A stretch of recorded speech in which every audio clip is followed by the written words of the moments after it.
Match spectaculaire de la part de l'équipe de France qui a pu s'imposer contre la Pologne pour ces matchs de quart de finale. Donc, ils se qualifient.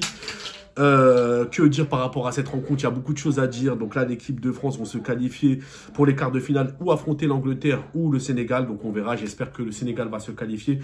Donc, ce match par une réalisation de Giroud, un but de Giroud, un doublé de Mbappé et un but de Lewandowski. On a vraiment vu un match qui a été attractif de la part de l'équipe de France. Beaucoup d'individualité.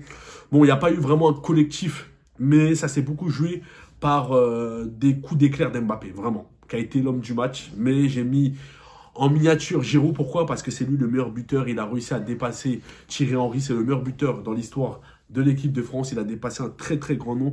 Vraiment, on le félicite par rapport à ça. Et que dire d'Mbappé? Vraiment, Mbappé qui a sorti une masterclass. Vraiment une masterclass. Passe décisive, 2 buts. Les 2 buts, ils ont été quasi pareils. On connaît Mbappé quand il tire de cette manière enroulée. Ça rentre quasiment tout le temps. Vraiment, ça a été un très très bon match de la part de l'équipe de France. Didier Deschamps qui a pu bien maîtriser aussi ses changements. Maintenant, le bémol du match, c'est la défense. Beaucoup de choses à dire. Je trouve une défense qui est un peu fébrile. Ils sont beaucoup fait peur durant ce match-là.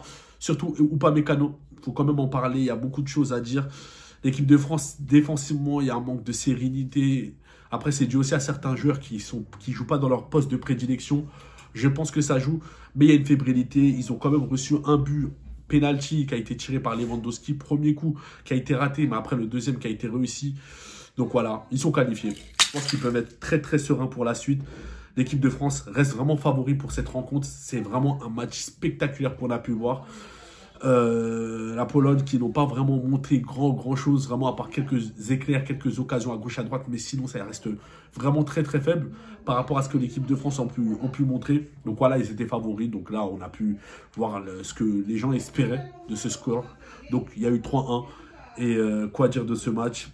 Un milieu de terrain et Tchouaméni, que dire de Tchouaméni qui a fait le plus de passes, qui a reçu le plus de ballons et qui a reçu le plus de passes dans cette rencontre. Tchouaméni, il a été très très bon, il a été vraiment la tour de contrôle de ce milieu de terrain. Dommage qu'il n'a pas été au PSG, on le trouve vraiment assez bon. Il a pu ressortir les ballons très très bons dans le placement et dans le marquage. Rabiot pareil, qui a pu vraiment essayer de faire l'ascenseur entre le fait de redescendre et d'attaquer. Il a été vraiment très très bon. Et Griezmann qui a apporté du surnom offensivement, qui a pu concocter, même si des fois il y a eu des problèmes de justesse sur certaines passes, certaines transmissions qui n'ont pas été bonnes, que ce soit de lui ou même de certains de ses coéquipiers. Mais vraiment, ils ont été très très bons. Ousmane Dembélé qui a été pas trop, il n'a pas été nul, mais il n'a pas été extrêmement bon aussi. Bon, il a fait un match plutôt correct.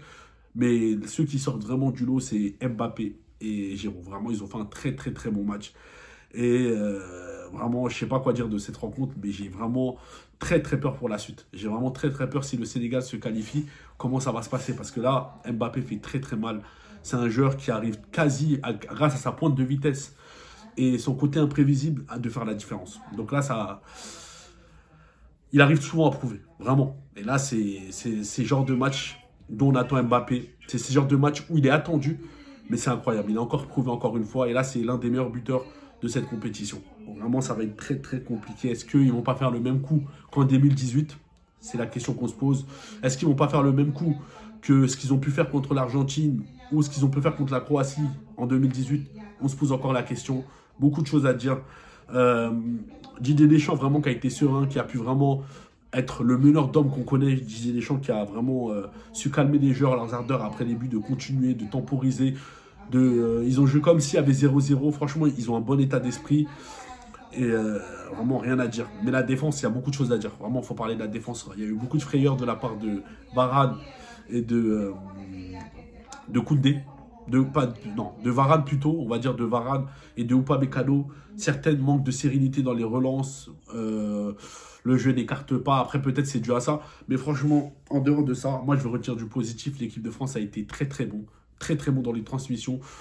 Voilà, ça va être très compliqué pour la suite face aux autres équipes.